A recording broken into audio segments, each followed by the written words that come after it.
Halo Pisces, selamat datang dan terima kasih sudah mampir. Semoga kamu dalam keadaan sehat.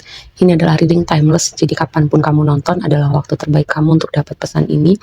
Oke, hal pertama yang aku dapat gini, kayak kamu belajar untuk mengerti bahwa kekuatan itu, kendali itu atas hidup kamu, itu ada pada diri kamu gitu. Kamu bisa menemukan itu, tinggal gimana selama ini kamu bisa lihat atau enggak ya. Karena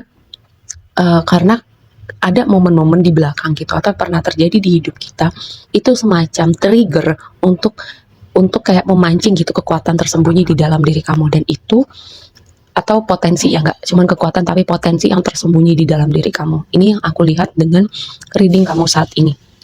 Oke, mari kita bahas yang pertama. Emperor itu energinya Aries, tapi gini, Emperor itu posisi ada di blessing kamu. Emperor energi orang pemimpin, energi orang yang pegang kendali atas hidupnya. Ketika dia mau sesuatu, dia akan bergerak fokus menuju ke situ, dia keluarkan semua energinya gitu ya.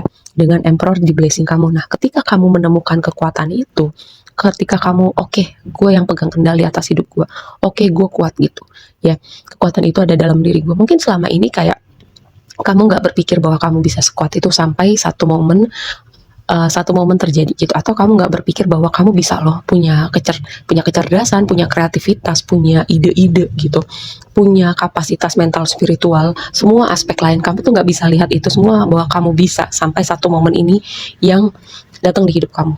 Kenapa aku bisa bilang gitu? Karena challenge-nya adalah tower dikonfirmasi sama strength sama two of cups gitu. Gini ya, ini nggak buat semuanya, tapi ada satu hubungan signifikan yang terjadi di hidup kamu, di mana kamu mungkin aku nggak mau bilang toksik ya, tapi kayak ada attachment, ada pola tertentu, atau kamu berpikir bahwa ini adalah orang yang akan bersama kamu untuk jangka panjang, untuk seterusnya. Kamu melihat visi bersama orang ini, tapi sesuatu terjadi dengan hubungan ini. Entah pertama beda visi misi jadi bubar jalan, lalu yang kedua salah satu memilih untuk pergi, lalu skenario berikutnya kayak memang orang ini udah nggak ada lagi di dunia ini gitu ya. Makanya ini mengguncang banget, apapun penyebab berakhirnya situasi ini.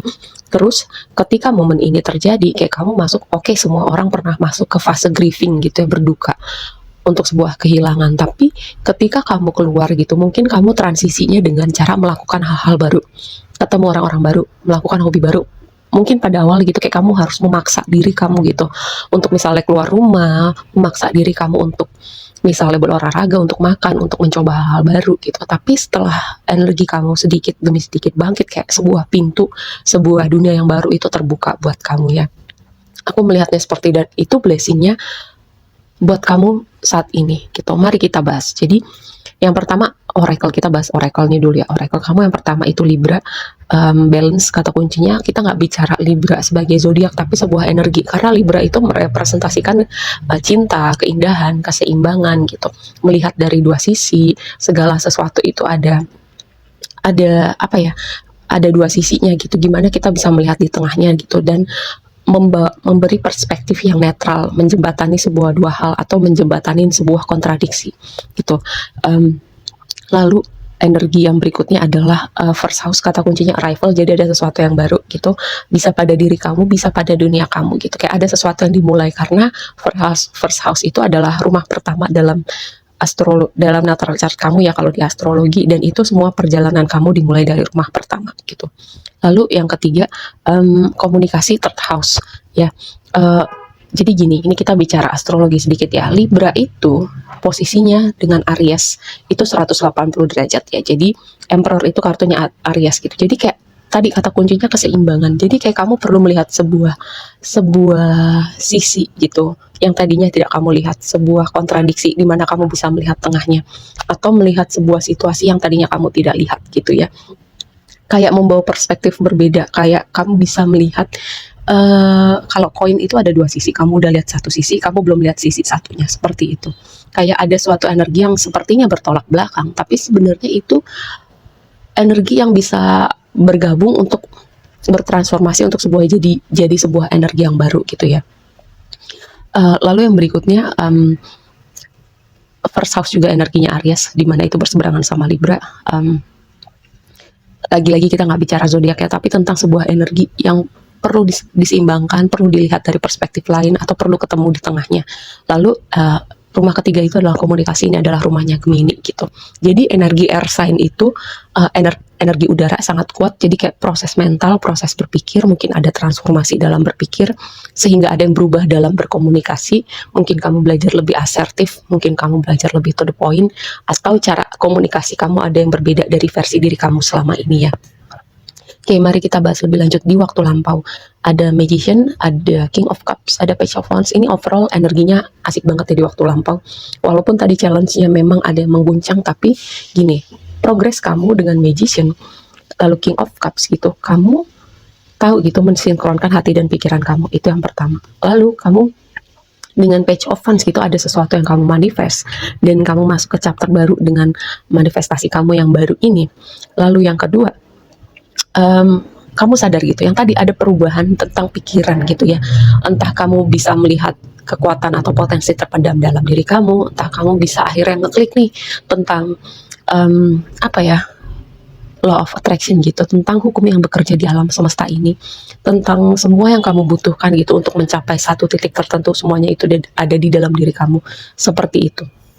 Kamu bisa melihat itu semua, atau ini kayak sebuah chapter baru dengan itu tadi, sebuah guncangan yang signifikan itu nggak cuma merubah pemikiran kamu, hati kamu gitu, atau bisa jadi chapter baru dengan apa yang kamu berikan untuk dunia ini. Karena King of Cups itu adalah energi yang memberi dan merawat, energi orang-orang misalnya kayak terapis, dokter, psikiater, jadi kayak jasanya itu untuk membantu orang lain juga untuk pulih ya. Jadi kayak ada chapter baru, entah kamu jadi healer, entah kamu jadi apa ya, spiritual guide, hal-hal semacam itu. Lalu di energi presentnya ada ini lagi-lagi sebuah energi yang kontradiktif gitu, karena lihat di presentnya itu ada Capricorn, Devil, Chariot, sama King of Wands gitu ya. Lihat progresnya dari Page of Wands jadi King of Wands. Lihat seberapa banyak dia upgrade, seberapa banyak kamu upgrade dari Page of Wands ke King of Wands ya.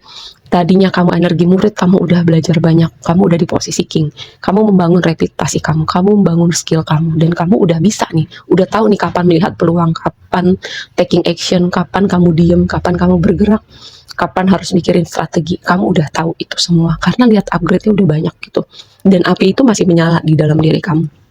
Kenapa aku bilang energi kontradiksi lagi?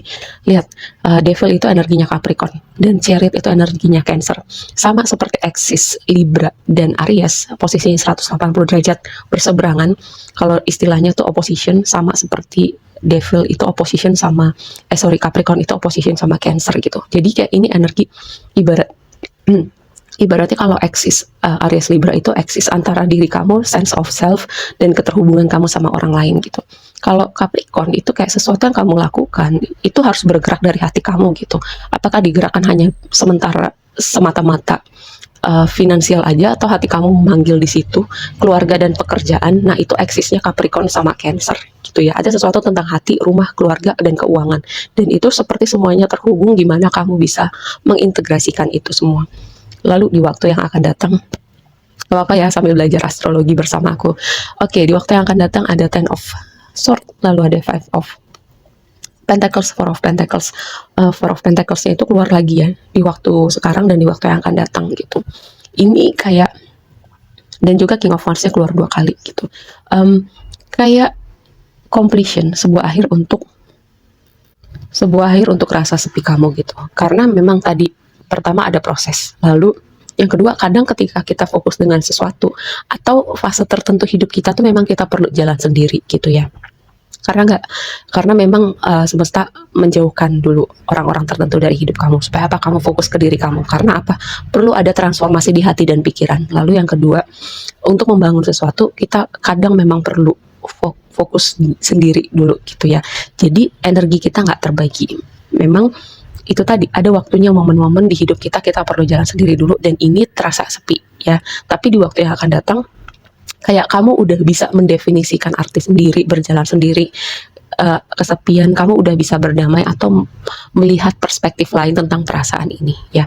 Lalu yang berikutnya, kayak kamu udah lebih stabil dengan energi kamu ya, terutama tuh tadi progresinya dengan si Tower itu, sampai kamu berada di titik di Emperor gitu, kamu udah berada di energi yang stabil, yang udah lebih stabil lagi. Bukan berarti kamu nggak bisa sedih, kecewa, marah, bukan, tapi kamu udah bisa menemukan, istilahnya udah bisa grounding gitu. ya menyeimbangkan aspek pemikiran, hati, dan aplikasinya di hidup kamu sehari-hari. Oke, ini proses yang manusiawi sih menurut aku, ketika ada momen tertentu yang memaksa kita untuk kayak mengkalibrasi cara hidup, cara merasa, cara berpikir. Tapi semua itu akan worth it sih pada akhirnya. Oke, aku rasa segitu aja dulu. Semoga bermanfaat dan sampai ketemu di reading berikutnya ya. Bye.